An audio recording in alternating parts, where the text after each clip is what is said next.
No, I'm not. What should we do with those people in this industry? What should we do with those people who are doing that to this industry? Okay. But these are people that are giving your industry a bad reputation.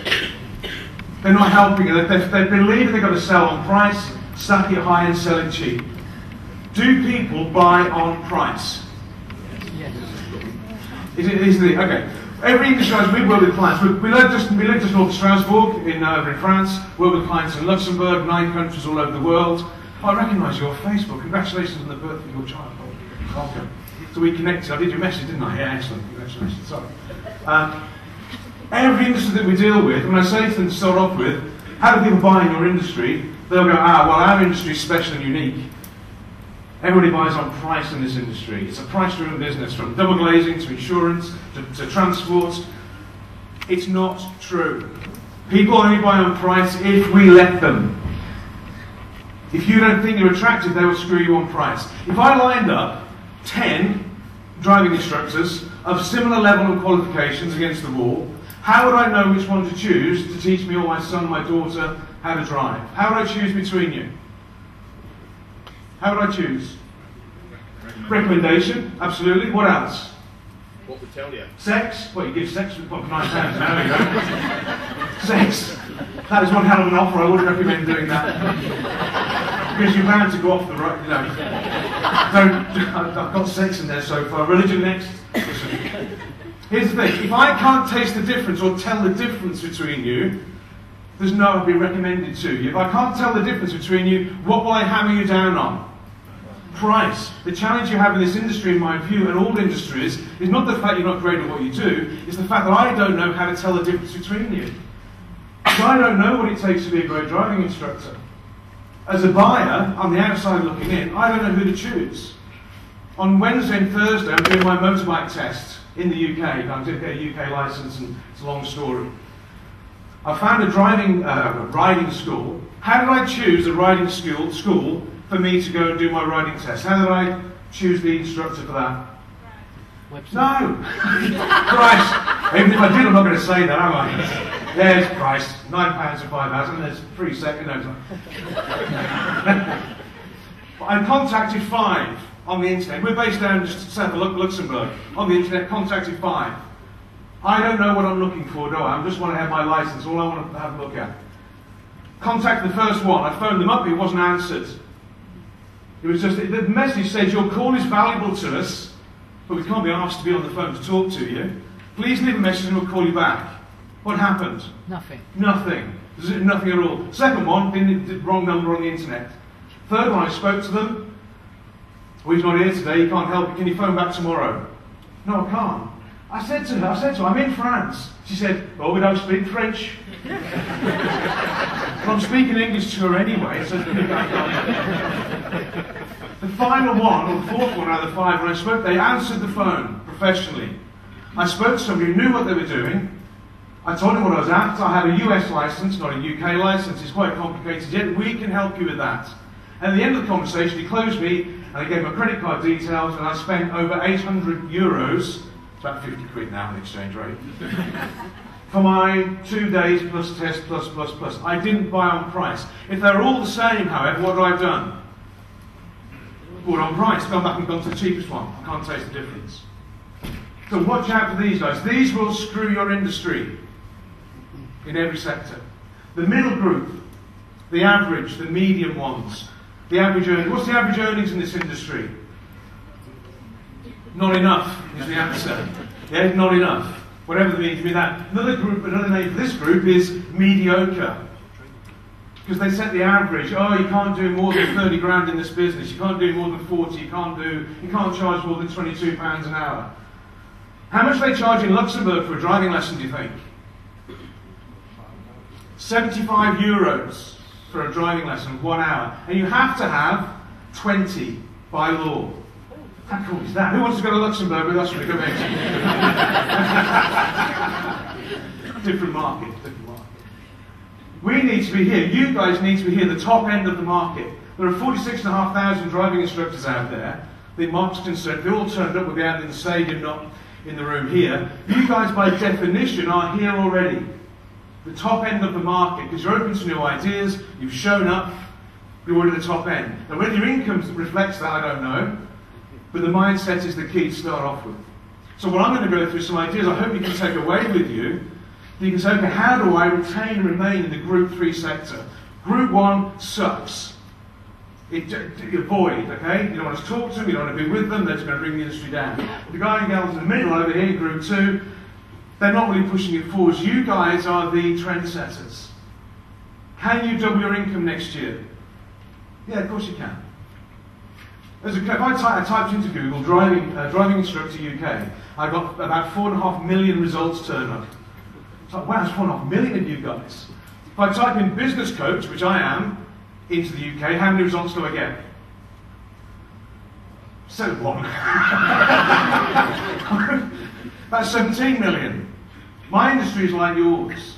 There are coaches out there and trainers out there that do stuff for free. They work for £5 an hour. They do free trial sessions, blah, blah, blah. It's the same situation. I don't do that. So what I'm going to run through is what I guide my clients to do and what we've done in our business as well to differentiate ourselves from the herd and stay at the top end. Is it okay if we do that? I'm totally excited about it. Any questions so far? Anybody think this won't work in your industry? Excellent. This is actually vodka, so about another half an hour of this I should be comatose asleep. Okay, who's this? Who knows who that is? Hard question to start with. Who knows who that is? Okay, call out. Yes? Santa. Anybody who doesn't know who that is? Excellent. Now, what colour does Santa wear? Why does he wear red? Why? Coca-Cola. Coca-Cola, when? 60s? 30s? 1931. Oh, what's that? Coca-Cola, Hans Sundblom was the guy who took the traditional Father Christmas, Santa, and said, we're not doing that anymore. We're going to turn it from, which was green, a little bit campy, if I don't mind, so I think it looks a little bit, yeah, green. Not sure what incoming down the chimney, if you take the expression. So, steady. That's said twice now, isn't it? Be careful. So, he took that image and made it into the curly red dress Santa. Why did he choose reds? Coca-Cola is red, therefore it was an advertising campaign by Coca-Cola. The problem we have in industry is, it's not how good you are. Being a great driving instructor, being a great coach, doctor, lawyer, accountant, whatever it is not enough. It ain't enough anymore. You've got to be able to promote and market yourself. Unfortunately, you're not in the driving instructor business, you're in the sales and marketing business. Yes, you have to be very, very good and competent at what you do, you absolutely have to, but you have to be able to promote yourself because marketing rules. If you don't market yourself, some other idiot's going to market themselves at 5 hours for £9. Who's going to get the phone call? You or them? So unfortunately, we're in the marketing business as well. That's Father Christmas 10 BC, before Coke. It used to be that in industry, in any sector pretty much, that if you had the right qualifications, you've been around for a long time and got some awards, you'd get the business. Who here has been in this business for more than 10 years? Excellent. It's our 10th anniversary in this business in about 2 weeks' time doing what we do. I've got some awards, I've got some degrees and qualifications. Does that make me attractive? No, it's irrelevant. Who thinks that's really important? Who likes my qualifications and my awards? Who likes those? Only 2 people in the world who like those things. Me and my mother. Who said that? Oh, he's in the bar already? Okay. Me and my mom. When I look at your advertising, not looking at anybody specific, I've looked at some websites of driving instructors, the headlines say all that. Between us, we have 3,000 years of driving experience. I'm an award-winning driving instructor. I have the grade, but I don't know what it means. It means nothing to me as a purchaser. So what makes sense to you guys, unfortunately, doesn't make sense from a marketing perspective. So that was the old folklore myths and legends, where being in the business for a long time is good enough. Unfortunately, it's not. Not just in what you do, in what everyone else does as well. How about, where's the gentleman that said referrals? Yeah. Who gets lots of referrals? Okay. Who'd like to get some more referrals? Who's got a referral system they could give you a printed copy of? One. Okay, see, if referrals are the best thing to get, and they absolutely are, isn't it great when the phone rings and says, oh, I've been told to phone you, or whatever it is, I've been given your number, I've been given your details. If somebody phones you and says, I've been given your number, I want to see if you can help me, what do you need to do with your prices straight away? Put them up. Absolutely put them up. Why would you not put them up? I had somebody come to a conference over in Luxembourg, and a guy came to me and said, how much do you charge for a coaching program? I said, depends how much I like you. He said, how am I doing? I said, not very well. Not very well. The whole challenge we have is to make you're not looking for particularly market share. If there are 46,000 driving instructors in the UK, we've got about, I think, 0.27% in the room. How many got here? 0.3%, let's say. How much market share can you have of the UK market individually? Nothing, it's 0.001. You're not looking for market share. You're not building brands. When we tell you need to build a brand, forget it. What are you building? Reputation, because that's where the referrals come from. But you need to have a system for it. Because these things don't count before. The old ways of doing it don't count. If we make your business so attractive, so unique and so special, you have to ration what you do, not try and flog it to the cheapest bidder. What does that do to your prices? Scarce resource, expensive. You need to make yourself scarce. Not by scarce by not being around, but scarce for your ability, the way you do your business, the way you promote and present yourself, the way you deliver results. We don't get the TV over in France, but I have seen a copy of a rerun of one of your programs. It's just great. Who was it who said? Who was it who signed you off? Well, tell us later on. We're all going to go onto Facebook later on. We're going to send the guys around and give them a comment. I wasn't so I couldn't talk about the violence, so we can do that afterwards, okay? But well done, great, good job for doing that. So, we need to make it so good, so unique, so special in your industry, that, and for what you do, that you get phone calls all the time. Well, I've heard about you. Is it true that you can do this? How much do you charge? I charge £150 an hour for a driving lesson. I can manage. Not me. If you are that good, you can charge not exactly what you like, but you haven't got to compete with the 5 hours for £9 per day. The challenge we have is that professionals, we don't like doing the sales and marketing. We want to do what we love doing, is helping people, teaching them, coaching them, training them, getting to be good drivers. We love doing that. That's why you join this business, am I right? Not to become a sales and marketing expert. Unfortunately, we have to do both. We have to be good at that as well, presenting yourself. So, there are 3 questions or 3 things I'd like you to think about in terms of how do you develop your business. It's called the why, the what, and the wow. These are 3 stages I take clients through that you can apply, and you have lots of questions as well, but I hope will enable you to differentiate yourself in your sector. There's a term, anybody here in marketing? Any marketing people in the room? Excellent. Oh, we've got a lady in the back right down there. There's a phrase in marketing, is it called dominate your sector? Is that a marketing phrase? Yeah, I don't know what it means, but you need to dominate your sector. What it means is be the first port of call, the first phone call, the recommended person to go to in your area.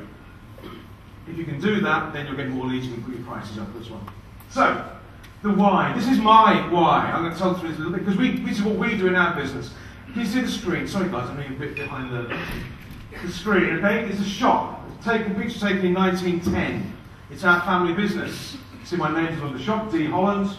The big guy in the middle is my great-grandfather. The guy over his shoulder here, that's my grandfather. He was about 14, 15 at the time. We had shops in and around the West Midlands, about 6 or 8, I think, in total.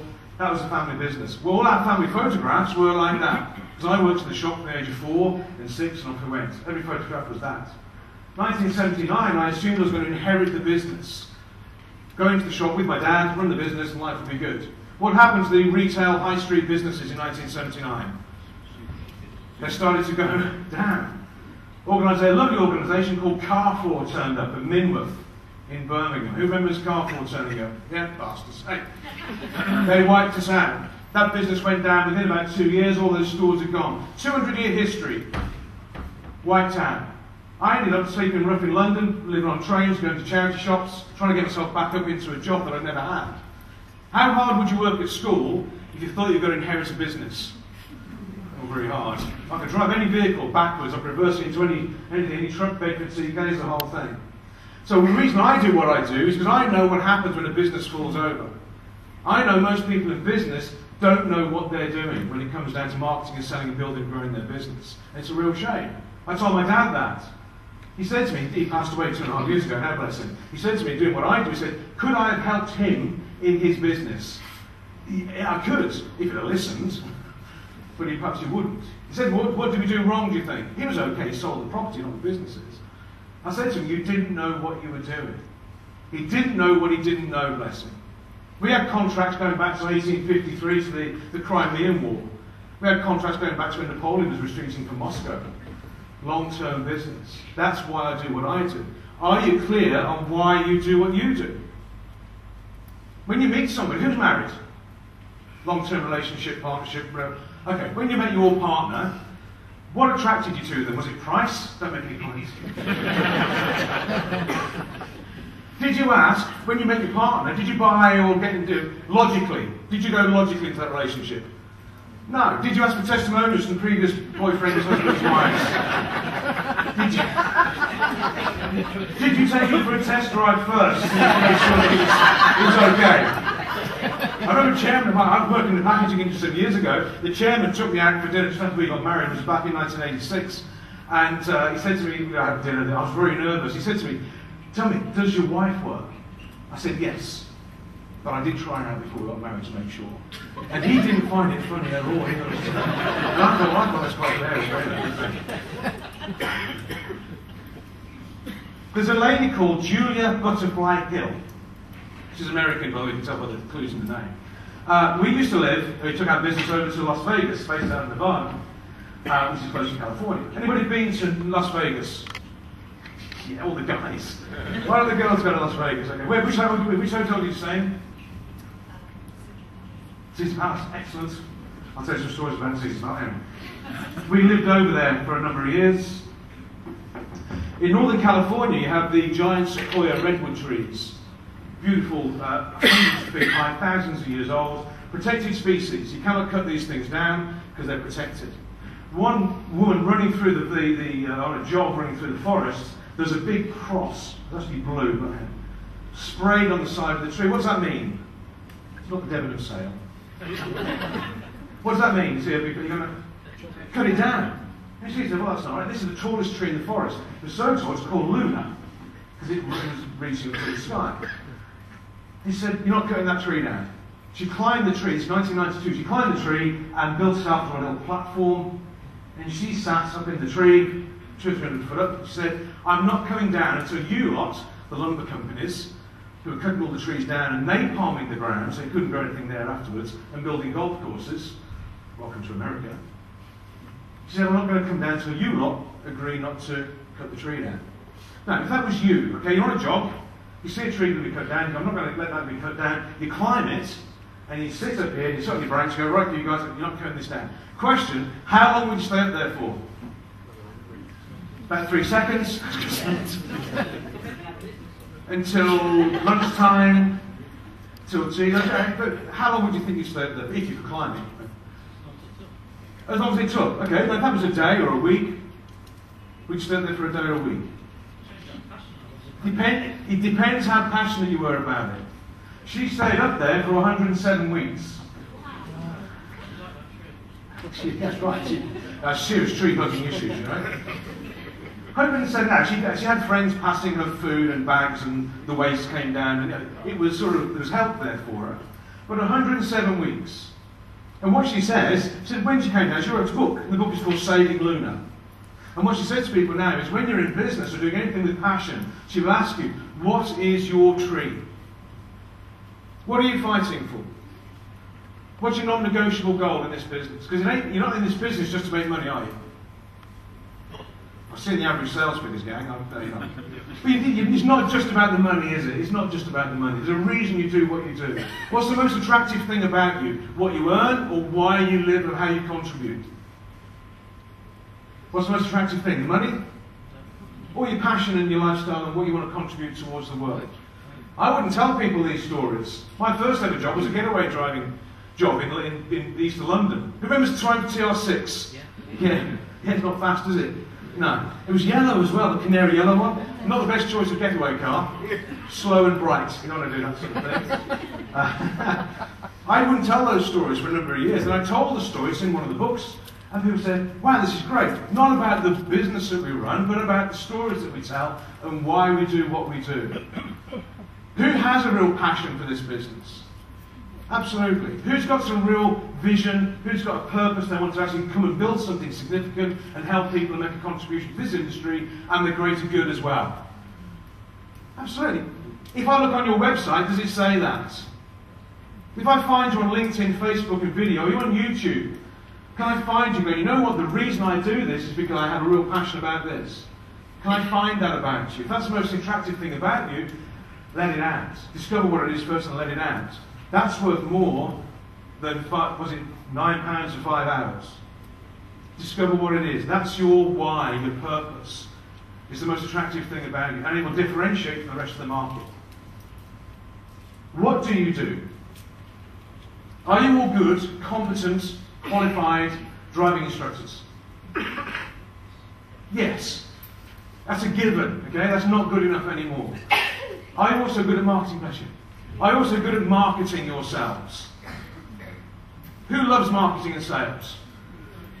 Only one person, no. One person. The lady at the back who put her hand up is the marketing expert from 2 seconds ago. Thank you for that. Good. But it's unfortunate that we have to do it. Who's got a LinkedIn page? Okay, good. How many connections do you have on the LinkedIn page? No idea.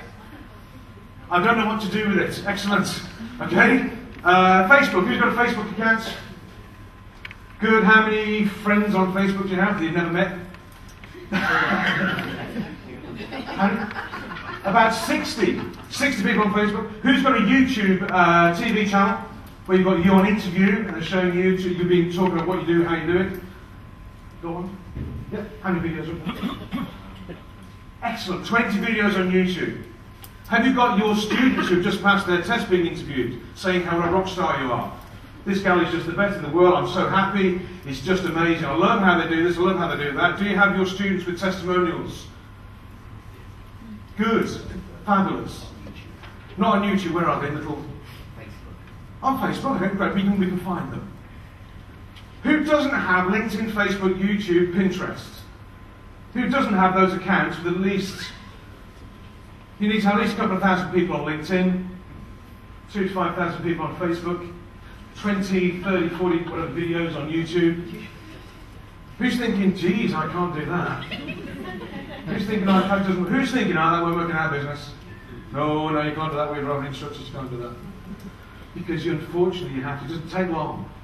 The single best thing that will transform your business, I guarantee, is get published. Who's written a book? Have you? Excellent. And the gentleman in the back down there, I can't see without the glasses on. You've written a book? Yes. Excellent. Is it on politics, religion, sex or swearing? All of those? Excellent. Good. If you wrote a book, and I didn't give a title for it, I give the title of the book, you need to write about 6,000 words, it'll come out to about 35, 40 pages. The title of your book should be The 7 Mistakes That Everybody Makes Learning How to Drive, and How to Fix It, by your name. Or, How to Pass Your Driving Test. Here's the top 5 things you need to understand before you take your driving test, by you as the expert in your industry. How much does it cost to publish that book? It costs to buy it is £7.50, but yeah, to actually upload it and get it published is £0. I don't pay any money until I buy a book or sell one. Could you do that? Would that differentiate you in your market? Would that get you on TV? How did you do that? I'll talk to you later. That's great. Do they pay well? They don't believe, no. But part of differentiation is when we move to Luxembourg, this is looking to how we do things. We're a very, very competitive market. There are business coaches everywhere, like a rash. Same model applies. There's some very, very good ones, there's some mediocre ones, and some ones that want to go and take outside and shoot. When we went to Luxembourg, I met some other business coaches over there, and we were sort of moving into the sector. And I said to one of them, who is the best client to have in Luxembourg, in this small... Who's been to Luxembourg? Yeah, it's not very big, is it? It's like a town, and there's about maybe 5 people live there. I said, who's the number one client to go for as a business coach trainer? And he said to me, the number one that every coach is really after, the number one to go for is Bank of New York Mellon. Biggest bank in the world.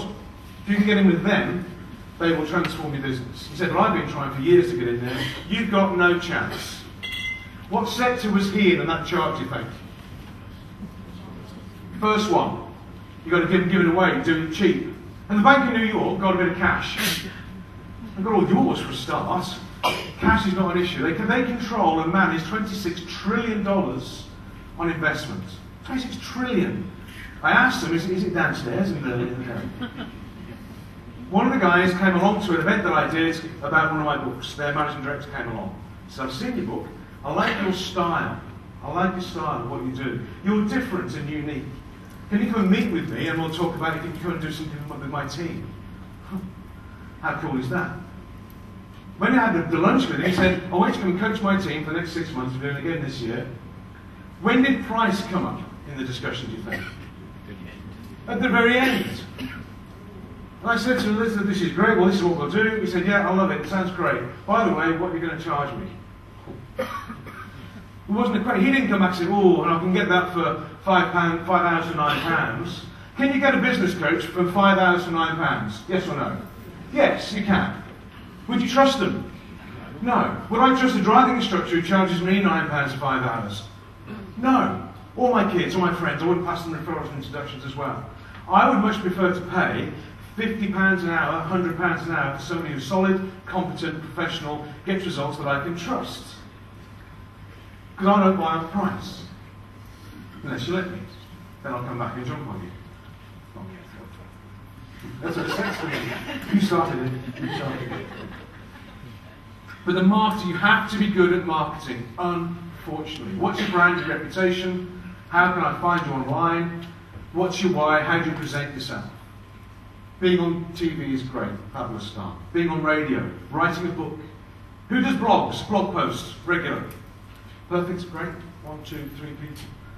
I did a blog post, and we got interviewed on Canadian radio 2 weeks ago. Somebody saw the blog post, can I interview about your new book on Canadian radio? Yes, you can. But after my book sales, when after half an hour after the interview, it spiked. We track it, we can spike. If I wasn't there doing that, they want a business coach to go and talk on radio, there's millions of them out there. There's probably a queue out here hoping I didn't turn up this morning, they'll come to this anyway. But the same for you guys. Be different, be special, but be really good at marketing. Unfortunately, if you don't do it yourselves, somebody else will go and cut the prices when they need you. Yeah. I've got a blog on. Yeah. I've got people in America, which is really weird. Yeah, they're just all this. Replied, I don't get into a matches, but Yeah. he put, I wrote a blog just about a first aid course I've done. Yeah. How it would help me, I should have a new everybody should do it. And his reply was, he was a highway patrolman from Detroit. Okay, well, top job. And it's quite, yeah, his reply was, and he sent a couple, but this one said, you supply a minimal cost-based service. Right. I didn't quite understand what I meant by that. Yes. So I commented back, well, what do you mean, minimal cost-based? Based on what I do in Detroit, I don't teach anything in Detroit. Sure. But he said, based on what I see, you're crap for what you do as an industry, and a lot Yeah. of the UK. I could have got into a massive thing with him, but He's right. he's right. And With the exception, unfortunately, yeah. it's interesting. The way You're absolutely right. Looking at this industry, it's not great. It's not, unfortunately, it's not great. This has happened in every other sector as well. It's not just the driving instructor business. It's not your fault. It's not just unique to you guys. Who has different offers, different packages to offer people? Who has a gold, silver, bronze package? Where it's, I don't know, £25 an hour, £50, £75 an hour. Can I buy? I said to you, I want a program that costs me £75 an hour. Can you deliver one to me? You can work it out. Yes, absolutely. Here's the thing. If you want to charge £75 an hour, £100 an hour, have a product that's worth it. Start promoting it. How do you know people won't buy unless you're promoting it? Why not? Or you can go for the £5 to £9 if you're not careful, because that's the way the price is being dictated. It happens a lot. Watch out for that. Watch out for that. Thank you for the question. that's my point. I did, because I tried. I'm quite good at answering things. But Sure. I couldn't answer that because I thought, well, you've already decided on minimum. I said back, I charge a reasonable amount for what I do and I'm worth it. Sure. But I thought he'd come back at me again, but he didn't. He just like, okay. Yeah. See, who's had laser eye treatments? The laser eye surgery thing. Have you had that done? Oh, no. Okay. Well, I don't blame you. I have no eye. But if you did, if I said to you, okay, I can do laser eye surgery, or I can do a nose job, I can do a chin job, I can do a tuck, all that sort of thing, cosmetic surgery, I will do your laser eye treatment for £37.50, buy one, get one free, and I'll do it while you wait. Who's going to buy that? Why not? It's what, sorry? £900. How much do you want to pay for somebody to point a laser at your eye? More than £37.50. So if you're charging me £15, £20 an hour, whatever it is that you charge, I may look at that, that's the point the guy in the US was making, you're too cheap. I don't trust you for that price. I don't get it. I don't understand what I'm going to get for that. I should be paying, you guys should be charging £7,500 an hour. Well, I don't understand it. I don't get it. Now, you have to promote and present that to make sure you can achieve it, but you might be too cheap. Who's changed dentists recently? Anybody got a new dentist recently? Okay. Oh, okay. Everybody else has got a dentist. So when did you choose to find your new dentist? A couple of months ago. Okay. And when you find a dentist, here's probably what you didn't do. Okay. You went to meet with them, I suppose, and say, hi, I want to be a new patient of yours. Did you check his certificates and credentials? Did you phone the university from which he said he got qualified and check it's not just a photocopy from the University of South Wisconsin? The receptionist, they didn't even check. Excellent. Did you speak to other clients? How many people has he killed? You don't know, do you? Don't want to scare you. Let's get a new dentist when we're over in the US. I had a filling come out. Getting a new dentist in the US. There's loads of them over there because their teeth are just amazingly perfect, unlike mine. And they actually love British customers. Why do US dentists love British customers? Well, upsell, cross-sell, lots of work and plenty to go at. There's plenty of work in there to do because our teeth is not quite as special as theirs. How did I find my new dentist? What did I look for when I went to find my new dentist over in the US? What's the fear about going to the dentist? Pain. It's going to hurt you. Pain. What's the dentist guarantee not to do to you to get your business? Guarantee no pain. If he does that, how much are you going to charge? Whatever he likes.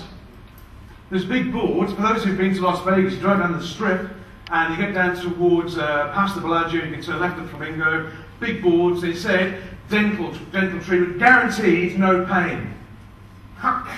Got me. That was it. I went there. Now I had a filling done. How much is a filling in a root canal treatment? How much is root canal treatment and filling in the UK right now? I don't know how much it is, but £200. That cost me over $1,000, which even back then was about $750 to $1,000. It was a lot of cash. Did I care? Really? It didn't hurt. Because if he hurt me, I had a little button in my hand. And he said, if I hurt you, press the button. If you press the button, it's for free. Huh. Okay.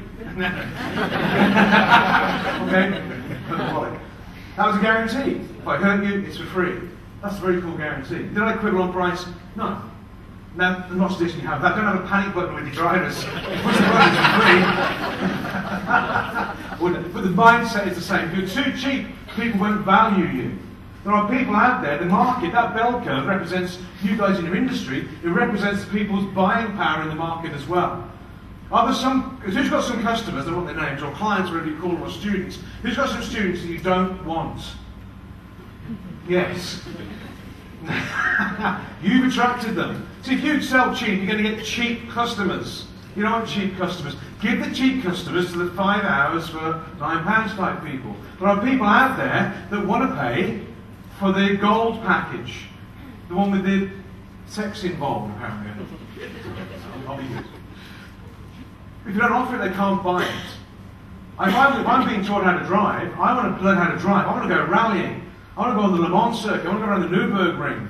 I want to drive 5 grades of supercar. Would I pay for that? Absolutely. Can I buy it from anybody? No. My motorbike that I'm going to bring across the UK is a Harley. How many bikers in the room? Any bikers? Oh, excellent. Oh, good. What have you got? Beta 600 Yamaha. Very nice, very fast as well. Very nice. Hayabusa, Marc, respect. You're still alive. Still alive. I went to when we lived in the US, I always wanted a Harley Davidson motorbike. Because it's one of those things, a US bike. I didn't want the big fat air-cooled cruisers. I just got one of those in my pockets. I don't like the big bulky cruiser things. They build the bike, but the engine is engineered by Porsche. So it's a water-cooled engine. It's not a V-twin. It puts out 130 horsepower. It's like a little drag bike, the fastest bike that Harley've ever made. Walked into the showroom. I looked at it. I said, "That is beautiful. It's a night rod special." So it happens to the kids. I bought the bike on the spot. Lynn was thrilled. I've never in my life ridden a motorbike of any sort. Never been on one. It's like buying a Hayabusa. I bought this thing, got it home, and I went onto YouTube and thought, typed in how to ride a Harley Davidson. Typed it in, and how hard can it be? So I got on a trailer, went to the Nellis Air Force Base, Area 51, north of Las Vegas, on a disused road, got the bike off a trailer, sat it down, watching the video.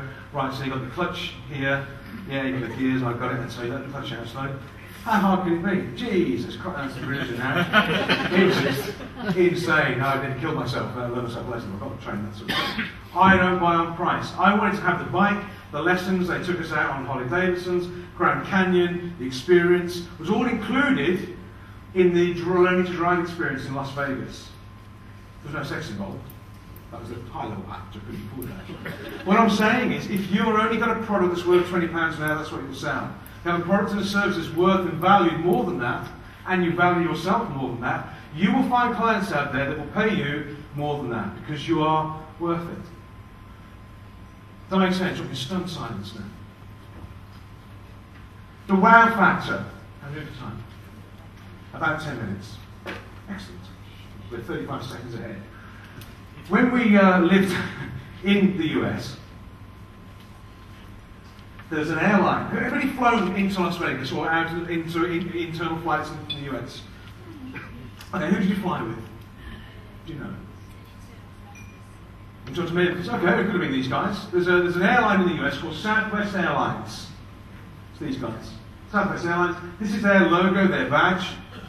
If I'm flying anywhere in the southwest of the US, I want to fly with Southwest Airlines. Because they're called a low-cost airline. They're a little bit, not the cheapest, but they're sort of low-cost, low frills, if you like. But when you fly with them, it's always a wow factor. If you go onto YouTube, you can find these guys rapping the safety announcements. Have you seen the guy, Dave? I've flown with him, based out of Vegas. Have you seen the video? How cool is that? Hundreds of thousands of people have watched a YouTube video of Dave in Vegas rapping the safety announcements, and everybody's clapping along and this sort of thing. You can't buy that sort of PR. You just can't buy it. It was just shared on Facebook yesterday. Oh, really? All written and I shared it, so it just... It's just, how cool is that? Because what they say is that it's the flight of your life. They have a purpose and a passion and a vision. They are unique and special, and they deliver. So you can have all these fabulous ideas, you've got to be able to deliver it. They only fly Boeing 737s, just one type of aircraft. So if one breaks down, and one's next to it, they can pull out the altimeter of one, plug into another one. Their on-time schedules are the best in the US. Their safety is one of the best in the US. And it's fun when you go on there. When I've been onto those flights, when you get on, but 737s aren't pretty big, you walk on, and they had some of the overhead bins were actually clipped shut. So I'm walking on, and I was flying to Salt Lake. Got on the aircraft, walking along, opened the bin to put my bag into the overhead bin. The stewardess is lying in the overhead bin. And I was went, "Hi! Welcome to Southwest Airlines. We love you guys." And they all started bursting into song and singing. And I'm going, "What have we got here? Sex and swearing." Like, Jesus Christ. It scared the jeepers out of me. Now, if that happened on British Airways, what would happen? We don't do that with British. We can't do that sort of thing. Now, the challenge with this is, in terms of marketing, there's another story as well. We've got time to tell you, I think. Oh, it's a sticky paper. A story that a guy was flying from Los Angeles back to, I think it was Dallas. His family, that will have the details, his grandson was critically ill in hospital. They couldn't sustain it very long. They said to me, "You want to say goodbye to your grandson? Get back to Dallas quick, because this is a life-threatening situation." Who's flown out of LAX, Los Angeles, and been thrown from there? What just a nightmare that whole thing is. He got there, with plenty of time, and he met some people called the TSA. the security people. You do not mess with the TSA, you don't smile at them, and they don't tell any jokes. He couldn't get through the line, he couldn't get to the aircraft. He phoned his wife and said, I'm not going to make it. When they turn the life support machine up, I'm not going to be there. Now she phoned Southwest Airlines because they said, it's the flight of your life. We are different and unique and special. We have a wow factor. She phoned Southwest. Southwest then phoned the pilot who sat on the ramp at this time waiting to go from LAX and said, this is your call. This is the situation. You can wait or you can pull out. What did he do? Yes, I didn't pull out. No, he didn't. No, he didn't actually. He ran to the intercom and said, guys, this is the situation. You can vote. Do we wait or do we go? What did the passengers do? They waited. Why wouldn't they? He got off the plane, walked along the concourse and found the grandfather who got through TSA by then. He said, I'm the pilot of flight XYZ. I'm not leaving without you. They can't leave without me. 25 minutes late leaving. In aviation terms, that is a definite no-no. That costs hundreds of thousands of dollars for missed slots, and it's just a nightmare. Was that a good thing for Southwest to do? Yes. What happened to that video of Southwest, do you think? When they had a video of their testimony from the grandfather and the storyboard. It went viral. The wow factor. Wow. Now if you guys go to the US, fly with Southwest, because I'm telling the story all over the world. That's the power of the wow factor. Are your students telling the story of how great you guys are?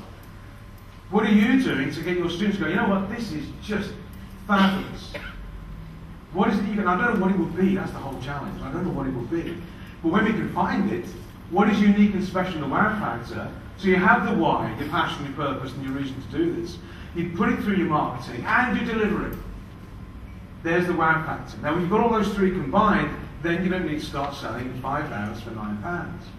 Then you can find a method, say, here's my package, my program, my product. This is what I do, it's worth more. You guys are worth more than £20 an hour, or whatever it is that you charge. But the only way you can do that is by building a business based on these principles. We've got a couple of minutes left. I've got 5 minutes. So, any questions? I've got promised some questions at the end. Any questions? Yeah. Because guns. My background, I was an assault weapons and sniper rifle specialist, no less. And any Americans in the room? Now they're all crazy, have guns, they're mad, it's insane. We lived in a place called Summerlin, which is north of Las Vegas. And you go into the website and type in a website called Megan's Law, which is about all the sex offenders and all these. Type in the zip code. Now where we were was on a gated community. And in our little enclave, it was all fine. But around us, we were surrounded by pink, red, blue, green, yellow dots, which was sex offenders, rapists, whatever. It's like, my God, we're surrounded by them. It wasn't Vegas is not really the US, to be fair. But we had a business opportunity in Luxembourg, so we came back to Europe. Do you find that when you give this presentation, is it less well received in Britain than it is any other country? No, not generally not. I found this. It's especially in our industry, especially in our business. Are the Brits open to new ideas and concepts like Americans? Same thing. It's absolutely. We've done this presentation or workshops now in 24 countries, 15 US states, all over the world. And then people ask me the same question. It's different in the UK, isn't it? Yeah, it's different there. Different in America. Or this is a bit American. This is a bit American. It's not. It's not American at all. If you choose to believe that, then you won't do anything. I just wondered if you found you've got any reticence, or people just engage with you and then they follow it. It's logical. It depends how ambitious people are. If people are staying sector 1 and 2 on that graph, they're happy there, this is absolutely no use, no relevance whatsoever. Please ignore it, delete it, and don't deal with it. If you want to be sector 3, growing, developing, and leading the sector, then it absolutely works. Final point for me, we have a table at the back down there, or halfway down, a little blonde person here, we'll have some books for sale, please come and talk to us. We have an event on the 12th of April, in Birmingham. The ticket price for the event is about £200. It's a one-day planning day to go through ideas, processes, procedures, and all the stuff we do with this to build your business. For you guys, because you're here as a gift, if you like, Come along to the day for £75. You come and talk to us, just take it, you don't need to pay now. Come and give us your details, it'll be great to have you there. And we'll go through some more specific ideas of how you can implement this in your business with other like-minded people as well. We have people flying from Europe, from Luxembourg, we had a French person there last time as well. Even the French like, we're not fussy, we'll let anybody in. So, I thank you for your time. Please come and talk to us at the resource table down there. We have books for sale. I'm going to get some cash out of somebody who kills me. And if you'd like to come to the event in April, that would be good as well. Thank you for your time. Enjoy the day. Thank you.